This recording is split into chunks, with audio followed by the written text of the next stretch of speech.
Welcome to Secret Love Story, where we explore emotional tales of love and family. Today, we embark on a new journey, sharing heartfelt and profound moments from love and family life. Get ready to embrace these wonderful emotions. A homeless boy finds a wallet containing millions of dollars, but when he opens it, he's stunned to see a photo of his mother inside. What mysteries will this story reveal? How will the boy's life change after this fateful discovery? Let's find out together. Get ready to embrace these amazing emotions. Don't forget to like, subscribe, and hit the notification bell so you don't miss any new information. The city was a blanket of harsh winter, the cold biting at anyone unlucky enough to be caught outside. Snowflakes drifted down from the gray sky, swirling in the breeze, and then piled up against the towering skyscrapers that lined the bustling streets. But beneath the glamour of the city, where people hurried into warm offices, a different story played out in the alleys and forgotten corners. Jake Sanders, a 12-year-old boy with scruffy brown hair and pale skin, shuffled down the narrow alleyway, his thin jacket barely keeping the chill away. His cheeks were red from the biting wind, and his hands, though gloved, trembled as he clutched a small plastic bag. Inside it were the meager findings of the day, half-eaten sandwiches and a few bruised apples scavenged from the dumpsters behind a local cafe. It wasn't much, but for Jake, it was survival. He leaned against the brick wall, trying to shelter from the wind, and took a deep breath. Life had been hard, brutal, even since his mother had passed away 4 years ago. Lily Sanders had been everything to Jake. He remembered her as a soft-spoken, kind woman with warm eyes and a gentle smile, even during her illness. But cancer had taken her quickly, and Jake's world had crumbled with her passing. After her death, Jake had been shuffled into foster care, a system that was supposed to help, but instead became a nightmare. Abuse and neglect had driven him to run away, preferring the uncertainty of the streets over the certainty of pain. Now, the only thing he had left of his mother was a small, crumpled photograph he kept in his pocket, folded carefully, the edges worn from years of being handled. It was his most precious possession, and he looked at it often, remembering better days. The city roared around him, indifferent to his existence. Cars honked, people bustled, and the world seemed to move on without a care for those left behind in the shadows. Jake felt a sharp hunger gnawing at him and reached into his bag, pulling out one of the bruised apples. As he bit into it, his eyes scanned the street ahead, where people in expensive coats rushed by, their shoes clacking against the icy pavement. No one noticed him. No one ever did. He was invisible, a ghost among the living. But that was how Jake preferred it. Being unnoticed meant no trouble. It meant survival. He wiped the snow from his face, trying to shake off the creeping numbness in his limbs. It was time to move again. His usual spot was near a bustling office building where he'd beg for loose change or small scraps of food from the vendors that lined the street. It wasn't much, but he had learned to make do. As he approached the gleaming glass tower, his eyes caught the figure of a man standing near the entrance. He was tall, well-dressed, with a tailored black coat and a leather briefcase in one hand. His shoes shone in the dim winter light, untouched by the grime of the city. Jake watched him for a moment, waiting for the right opportunity. The man was adjusting his tie, clearly in a hurry, when something unexpected happened. His wallet slipped from his pocket, tumbling to the ground. Jake's heart skipped a beat. For a brief moment, he hesitated, staring at the sleek leather wallet resting on the sidewalk. He could grab it, take whatever cash was inside, and run. It would be so easy. He could eat properly for a week. But something inside Jake stopped him. Maybe it was the memory of his mother's soft voice, always telling him to be honest, no matter what. Or maybe it was just the faint hope that doing the right thing still mattered in this world. Without thinking any further, Jake rushed forward, scooped up the wallet, and called out, "Sir, you dropped this." The man turned around, surprise flickering across his face as he looked down at Jake, then at the wallet in his hand. "Thank you," the man said, his voice deep and smooth, clearly not accustomed to such small, unexpected acts of kindness. He reached into his pocket, pulling out a crisp $100 bill. "Here, for your honesty." Jake blinked, staring at the money, unsure if he should take it. $100? It was more than he had seen in months. Take it, kid, the man insisted, pushing the bill into Jake's hand. Jake nodded, slipping the money into his pocket. Thank you, he muttered, already turning to leave when something caught his eye, a photograph sticking out from the wallet. His breath hitched in his throat. It couldn't be. But it was. Jake's hands trembled as he stared at the faded picture, a familiar face smiling up at him. It was his mother, Lily Sanders, younger and more vibrant, before the sickness had taken her. He had seen this exact picture in her things when she was still alive. His heart pounded in his chest, confusion and shock washing over him. Why would this stranger have a photo of his mother? Jake's thoughts raced, and before he knew it, the words spilled out. Why do you have this? The man, Maxwell Donovan, according to the name on the business card tucked into the wallet, stopped in his tracks. He glanced down at the photo and then back at Jake, his face suddenly pale, the confident air around him dissolving into something more vulnerable. Where did you get that? Jake could barely breathe, his mind spinning with questions he had no answers to. This is my mom, he whispered, his voice thick with emotion. Why do you have this? For a moment, Maxwell just stood there, silent, staring at the photograph as if it were a ghost from his past. Then, with a heavy sigh, he looked down at Jake, his expression unreadable. We need to talk, he said, his voice low but firm. Jake's heart raced, his stomach twisting into knots. The cold of the winter morning suddenly felt insignificant compared to the storm of emotions brewing inside him. Jake stood frozen, still reeling from the shock of seeing his mother's photograph in the stranger's wallet. His eyes darted between the picture and the man, trying to make sense of it all. The city's noise faded into the background, replaced by the rush of blood pounding in his ears. He had never seen this man before, but somehow, this stranger had a piece of his past, a piece of his mother. Maxwell Donovan, the businessman whose wallet Jake had returned, looked equally stunned. His tall frame seemed to tense up as he glanced at the photograph. His sharp, confident demeanor faltered for a moment, his eyes softening as they lingered on the image of Lily Sanders. Jake noticed the shift, but it only added to his confusion. Why do you have this picture? Jake asked again, his voice more urgent, his breath visible in the cold winter air. Maxwell remained silent for a beat, his expression unreadable as he processed the situation. Jake's heart raced, his mind spinning with questions. He wanted answers, needed answers, but the fear of what he might uncover kept him rooted to the spot. Finally, Maxwell cleared his throat, his voice low and steady. This is a conversation we shouldn't have out here, he said, his gaze flicking toward the busy street behind them. Come inside. Jake hesitated. Every instinct screamed at him to run, to get away from this man and the strange connection to his mother. But something inside him wouldn't let him. There was a pull, an invisible thread that tied him to the photograph in Maxwell's hand. He had to know the truth. Reluctantly, Jake nodded. He followed Maxwell into the office building, feeling more out of place with each step. The marble floors gleamed under the fluorescent lights, and the warmth inside was a sharp contrast to the icy cold outside. As they entered the lobby, Jake noticed the stares from people in suits, their eyes flicking toward him and then away, as if he didn't belong in their world, and he didn't. Maxwell led him to the elevator, pressing the button for the top floor.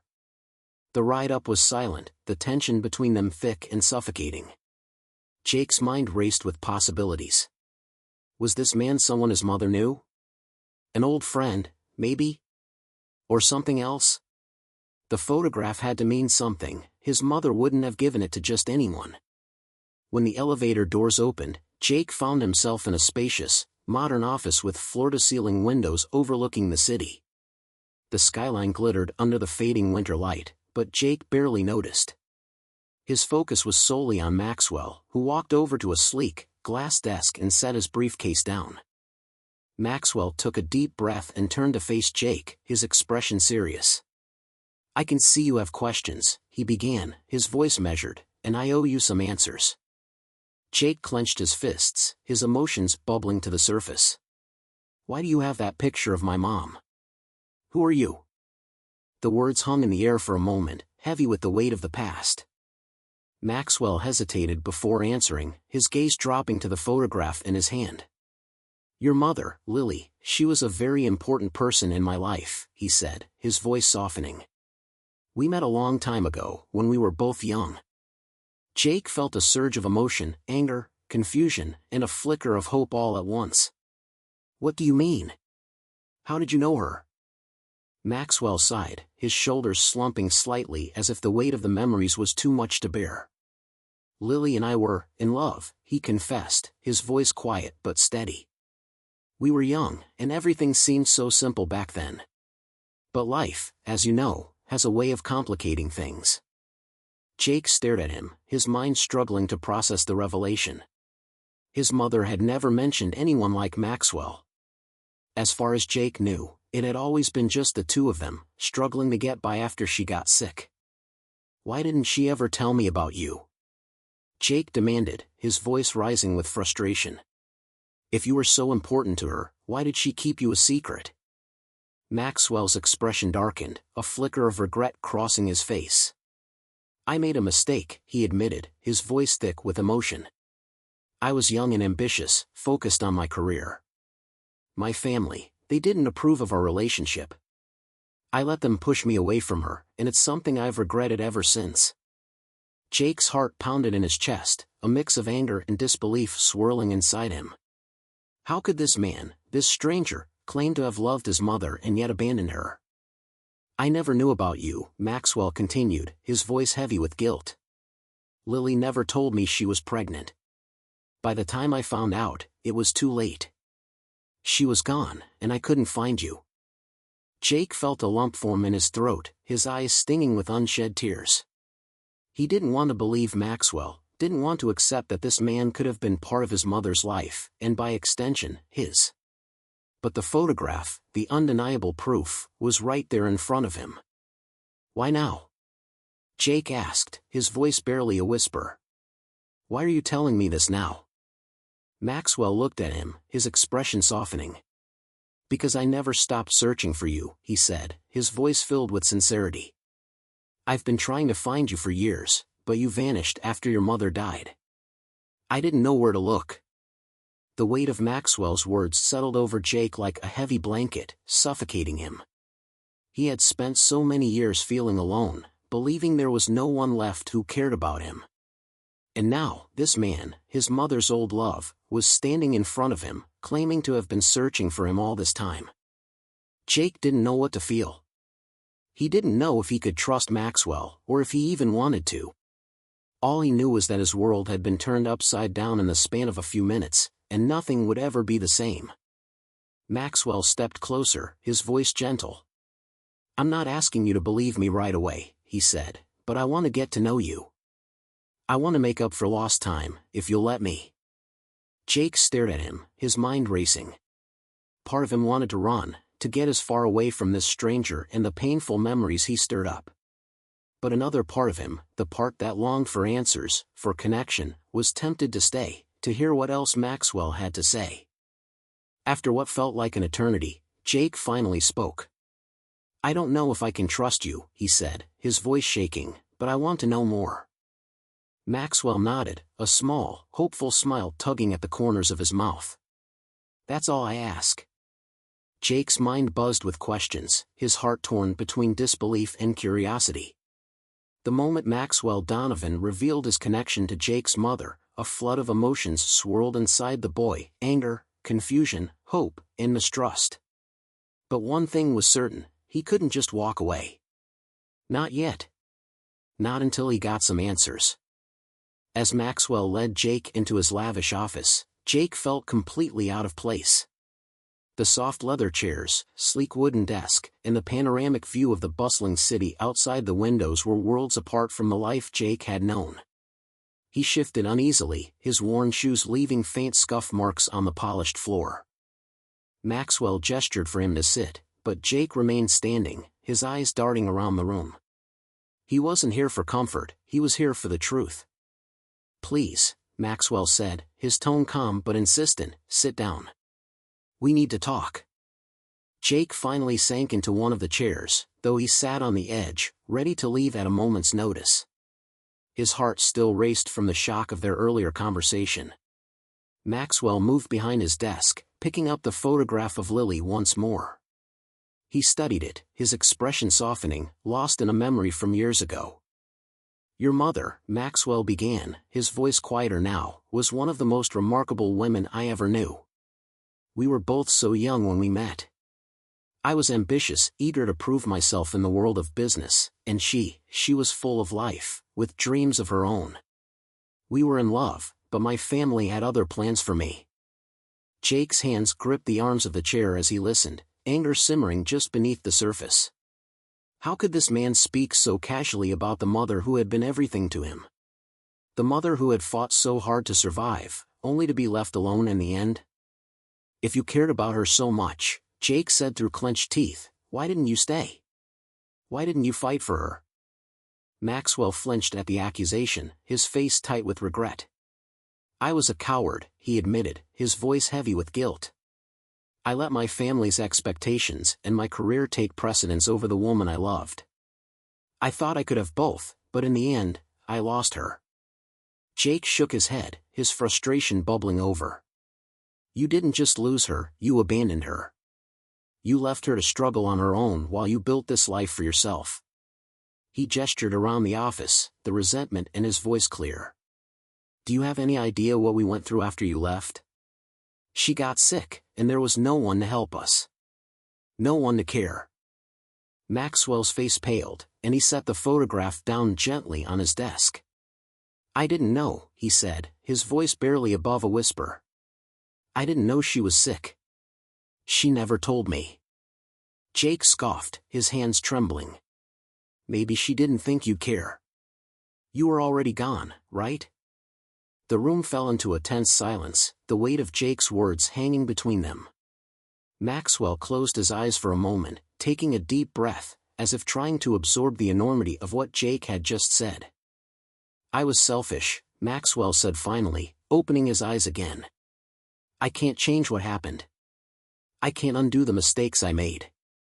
But I'm here now, Jake. I want to be part of your life, if you'll let me. Jake looked away, his emotions a tangled mess.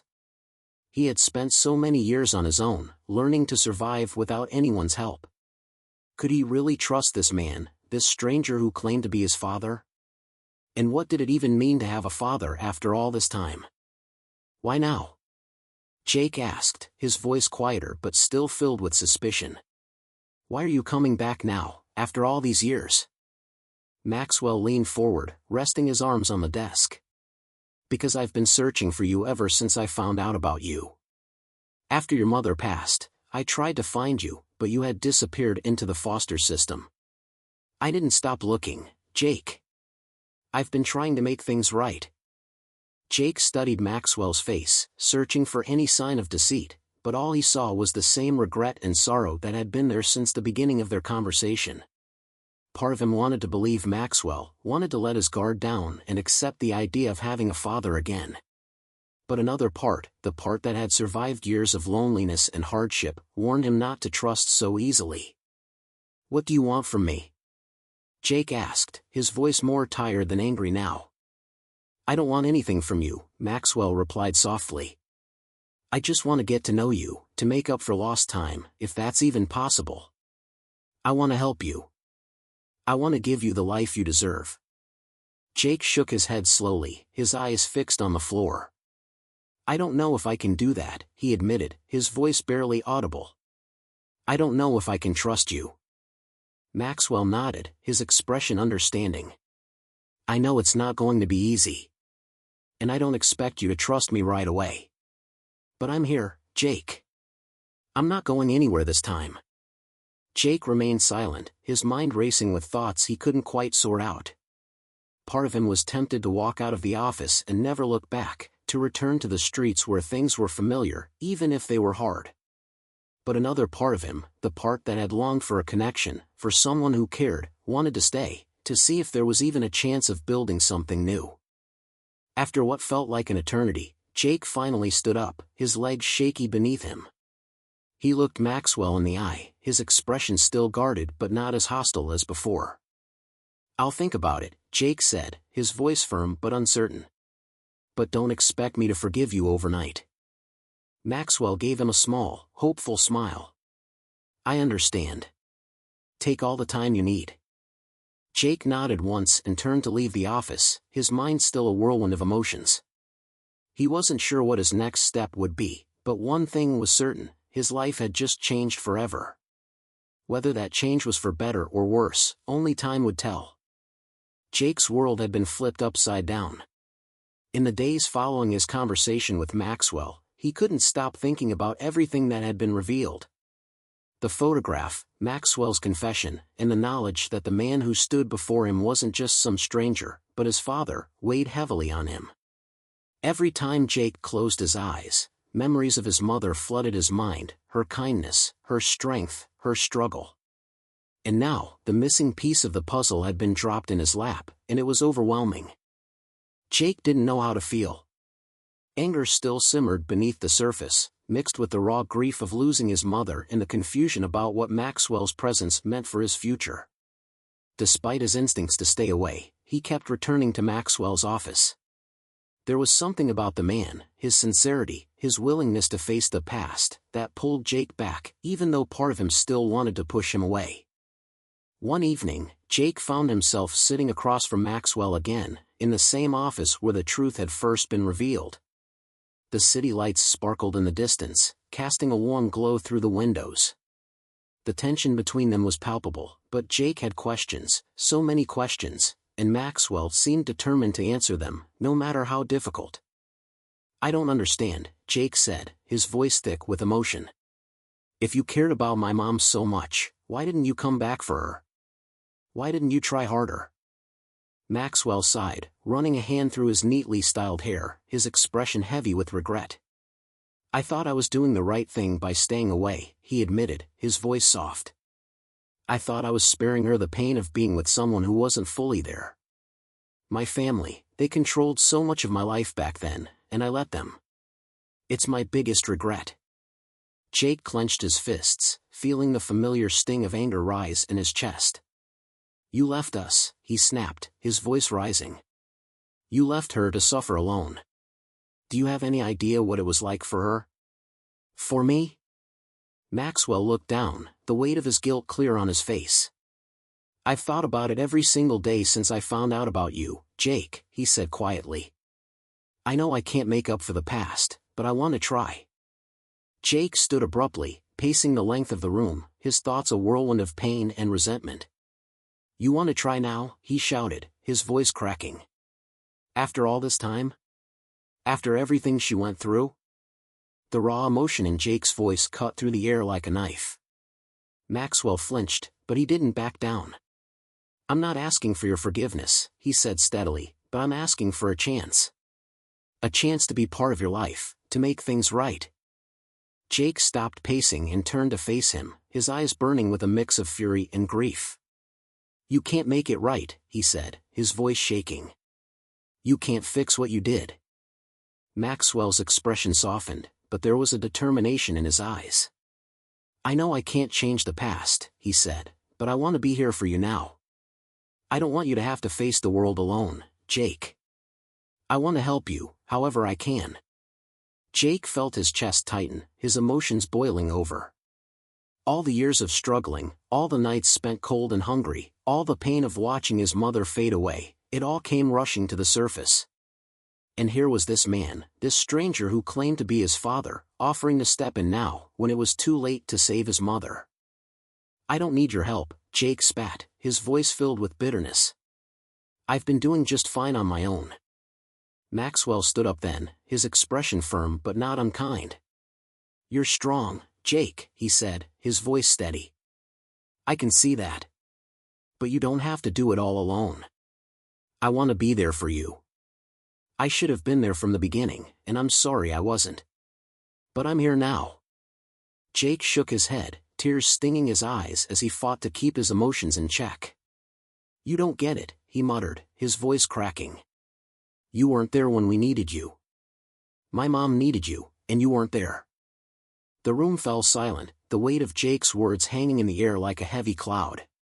Maxwell's face crumpled with grief, and for the first time, Jake saw the deep pain in the man's eyes, the regret that had clearly haunted him for years. "I know," Maxwell said, his voice barely a whisper. "And I will never forgive myself for that." Jake's chest heaved with the effort of holding back the tears that threatened to spill over. He had spent so long being angry, so long trying to survive on his own, that the thought of letting someone in, of letting Maxwell in, felt impossible. But there was a part of him, buried deep beneath the layers of hurt and resentment, that wanted to believe in the possibility of something better. Of a second chance. "I don't know if I can do this," Jake said quietly, his voice trembling. "I don't know if I can trust you." Maxwell stepped closer, his expression open and vulnerable. "I don't expect you to trust me right away," he said softly. "But I want to earn it, Jake. I want to be the father you deserved all along." Jake swallowed hard, his heart pounding in his chest. He didn't know if he could ever forgive Maxwell for the years of abandonment, for the pain his mother had endured. But something in the man's voice, something in the way he stood there, willing to face Jake's anger and guilt without flinching, made Jake pause. For the first time, he wondered if maybe, just maybe, there was a chance for something more. "I'll think about it," Jake said finally, his voice barely above a whisper. Maxwell nodded, his eyes filled with a mix of hope and sorrow. "That's all I ask," he replied quietly. In the weeks that followed their emotional confrontation, Jake found himself returning to Maxwell's office more frequently. He wasn't sure what drew him back each time, whether it was the need for answers or the faint hope that maybe, just maybe, things could be different. Despite his initial resistance, Jake couldn't deny that the bond between him and Maxwell was slowly forming, fragile as it was. Maxwell, for his part, remained patient. He never pushed Jake for more than the boy was willing to give. Instead, he made small efforts, inviting Jake for lunch, asking about his life on the streets, offering him a warm place to stay. It was a delicate dance, both of them tiptoeing around the deep wounds of the past, but little by little, trust began to grow. Jake found himself opening up, if only a little. He told Maxwell about the foster homes, about the abuse he'd endured before running away. He spoke of his mother's final days, the pain and sorrow he carried with him. Maxwell listened quietly, his face etched with guilt and regret, but he never interrupted. He seemed to understand that Jake needed to let it all out, to give voice to the anger and grief that had built up over the years. One afternoon, as they sat in Maxwell's office sharing a quiet meal, Jake finally asked the question that had been gnawing at him for weeks. "Why are you doing this?" he asked, his voice low but steady. "Why now, after all this time?"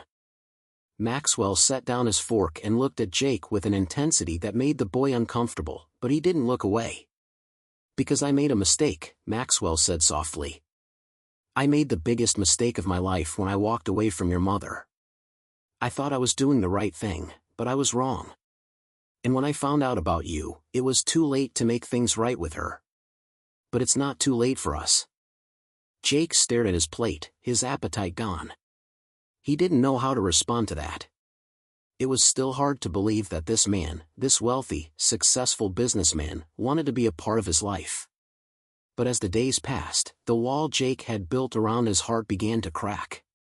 He couldn't help but see the sincerity in Maxwell's efforts, the way he tried to make up for the years he'd missed. One evening, Maxwell made a proposal that caught Jake off guard. "I've been thinking," Maxwell began cautiously, "about something that might help us both, to move forward." Jake raised an eyebrow, wary of where this was going. "I want to create a scholarship in your mother's name," Maxwell explained, his voice filled with emotion. "Something to help other single parents go back to school, to honor her memory and give others a chance to build a better life for themselves and their children." Jake felt a lump form in his throat at the mention of his mother. He hadn't expected this, hadn't expected Maxwell to want to do something so personal, so meaningful. It was a way to keep his mother's spirit alive, to ensure that her struggle hadn't been in vain. "What do you think?" Maxwell asked, his voice tentative. Jake swallowed hard, blinking back the tears that threatened to spill over. I think she would have liked that," he said quietly, his voice thick with emotion. Maxwell smiled, a small but genuine smile that reached his eyes. "I hope so," he said softly. The scholarship became a turning point for both of them. It wasn't just about honoring Lily's memory, it was about building something new, something that could help heal the wounds of the past. Together, they worked on the details, and as they did, Jake found himself growing closer to Maxwell. The anger he had carried for so long began to fade, replaced by something softer, something that felt a lot like forgiveness. Maxwell helped Jake enroll in school, something Jake had never thought possible after years of living on the streets. At first, it was overwhelming, the idea of sitting in a classroom, of being a normal kid again, but with Maxwell's support, Jake began to adjust. Maxwell made sure he had everything he needed, from books to supplies, and even offered to hire a tutor if Jake needed extra help. For the first time in a long time, Jake felt like he had a future, like he wasn't just surviving, but living. The road to rebuilding their relationship wasn't easy. There were still moments of tension, moments when Jake's anger flared up unexpectedly, and moments when Maxwell struggled to bridge the gap created by years of separation. But they both tried. They both wanted it to work. As the months passed, Jake slowly began to trust Maxwell, not just as a man who claimed to be his father, but as someone who genuinely cared. The wounds of the past didn't heal overnight, and Jake knew that some scars would never fully disappear. But for the first time in years, he didn't feel so alone. He had someone in his corner, someone who wanted to help him succeed. One crisp autumn day, Jake and Maxwell stood side by side at a small ceremony to announce the launch of the Lily Sanders Memorial Scholarship. The event was modest, held at a local community center, but it felt significant. As they unveiled the plaque bearing his mother's name, Jake couldn't help but feel a sense of pride, pride for the woman who had raised him, pride for the man who stood beside him, and pride for the journey they were now on together. Maxwell rested a hand on Jake's shoulder, his expression warm. "I think she'd be proud of you, Jake," he said quietly. Jake glanced up at Maxwell, the man who had once been a stranger, but who now felt like family. "I hope so," Jake replied, his voice steady. They stood there for a long moment, side by side, knowing that the road ahead wouldn't always be easy. But for the first time, Jake felt like he had a chance, a real chance at a life he could be proud of. And with Maxwell by his side, he wasn't facing it alone. Together, they would honor Lily's memory, and together, they would build a future worth fighting for. Thank you for listening. See you in the next episode. Take care of yourself and your loved ones. Goodbye.